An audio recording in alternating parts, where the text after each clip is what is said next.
तो क्या आपके विधायक तो नजर नहीं आते हैं वहाँ फील्ड में? आपके विधायक तो नजर भी नहीं आते हैं। काम चल रहा है 800 मीटर की। विधायक घूमता है बराबर। सर पिछली बार आप गलत कह रहे हो। आप अभी हमें बता घूम रहा है, आप गलत मत बोलो यार। मैं अभी बताता हूँ, शहर में इतनी जगह काम चल रहा है। कितनी जगह काम चल रहा है बताओ शहर में? कौन सी जगह? मैं आपको बताऊं, मेरे साथ चलो शहर के अंदर। आप रुकिए, आपकी भी जगह पे आएंगे हम पूरी। आप मेरे साथ अभी चलिए, कितने काम चल रहे हैं ये मत करो, ये गलत मत बोलो यार। सर पिछली बार आपने पेश कॉन्फ्रेंस दी थी, एक साल पूरे होने सूर सागर की दीवार आज भी आपकी वैसे ही पड़ी है, आपके पास बैठी थी।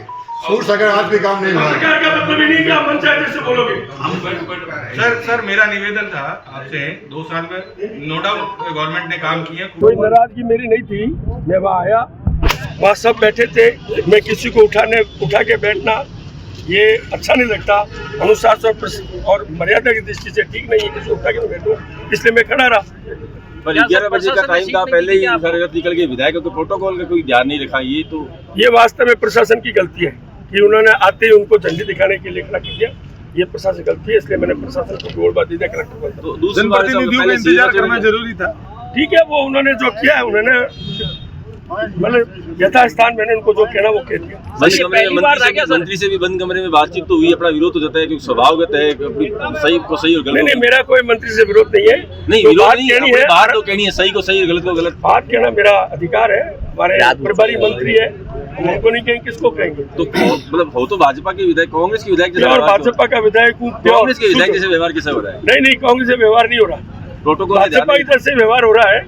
प्रशासन ने गलती की है, वो प्रभारी मंत्री प्रशासन से अपना गुस्सा आपने पत्रकार पे निकाल दिया। पहली बार सर ये प्रोटोकॉल की बात होती है क्योंकि एक सरकार का प्रोग्राम है, 2 साल सरकार के हुए हैं, आपको नहीं लगता कि प्रशासन की तरफ से ये बहुत जल्दबाजी में कार्यक्रम कर दिया और प्रोटोकॉल का ध्यान नहीं रखा गया? ये बात सही है आपकी कि प्रशासन ने जल्दबाजी में कर दिया, ठीक है ना। तो इसलिए जो प्रभारी मंत्री जी को बता दिया, उन्होंने जो वो कहेंगे वो अपने स्तर पे कैसे क्या आपके साथी हैं और सरकार में मंत्री भी हैं, क्या उनकी जिम्मेवारी नहीं कि वो अकेले ही सारे कार्यक्रम करते हैं, बाद में आए? ऐसा लग रहा है उनको सही समय बताया नहीं होगा, इसलिए उनकी गलती नहीं है। कलेक्टर की बात सीएम तक बताओगे क्या नाराजगी?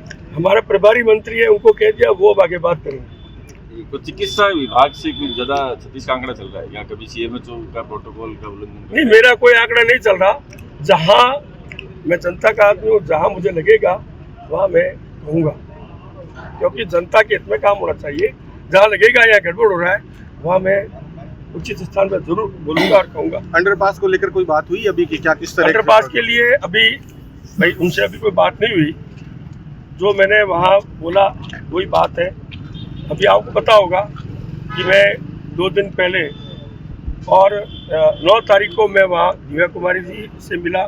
उन्होंने प्रवीण गुप्ता जी ने यहाँ कलेक्टर को फ़ोन किया, अपने विभाग के अधिकारियों को भी कहा इस काम में लेट क्यों हो रही है, ठीक है ना। और फिर उनको बताया गया। तो जैसे ही मैं 11 तारीख को यहाँ आया, आते ही मैं स्पॉट पे गया, वहाँ सारे अधिकारी आए, उनकी जो समस्याएं थी वो भी सुनी और उनकी समस्याओं को जो वो हल करना चाहते हैं उनका सहयोग जितना मेरे सो मैंने किया। और उन्होंने आश्वासन भी दिया है कि 1-2 दिन में हम ये जो पुरानी जेल का स्थान है वहाँ पे मेंटेन आना शुरू कर देंगे और यहाँ की जो है 10 दिन में जितनी समस्या है सब दूर करके अति शीघ्र काम शुरू करने का प्रयास। एक महत्वपूर्ण सवाल है, 2 साल सरकार के कार्यकाल को हो गए, मंत्री प्रभारी मंत्री आए हुए हैं, महत्वपूर्ण चर्चाएं होनी चाहिए। 2 घंटे भी उन्होंने यहाँ के बीकानेर को नहीं दिए। विधायक हैं, जनप्रतिनिधि जो हैं या अधिकारी हैं, उनसे भी चर्चा होनी चाहिए थी। आपको क्या नहीं लगता बीकानेर के विकास के विजन को लेकर बात होती?